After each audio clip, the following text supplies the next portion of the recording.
In this video tutorial, we will edit the foundations. In this drawing, there are 36 foundations in the drawing. Now, I want to edit a few foundations. So, open the Foundation Manager. Suppose, I want to edit footing on the grid point D1, D2 and F1. You can see, these points are not there on this page of the box. Let us use the navigation buttons Next and Previous. Click the Next button. We can see D1, D2. Change the footing sizes. Hit OK button. You can see the change in the drawing. Again, open the Foundation Manager.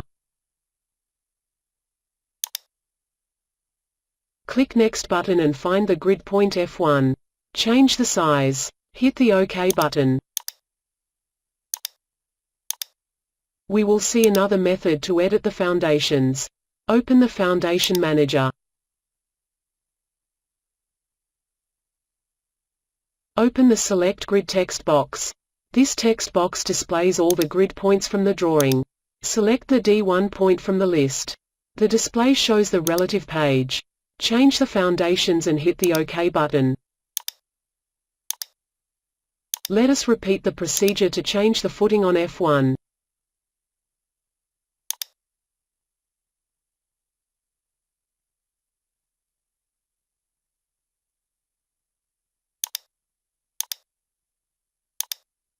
Now, let us see another method to navigate through the database in the Foundation Manager.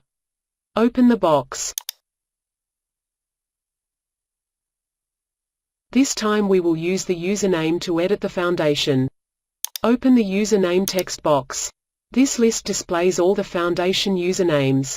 From the list, select the F34 username. The table shows this particular foundation. Change the foundation size and hit the OK button. So, Next, Previous, Select Grid and Select Username buttons are for the navigation through the database of the Foundation Manager.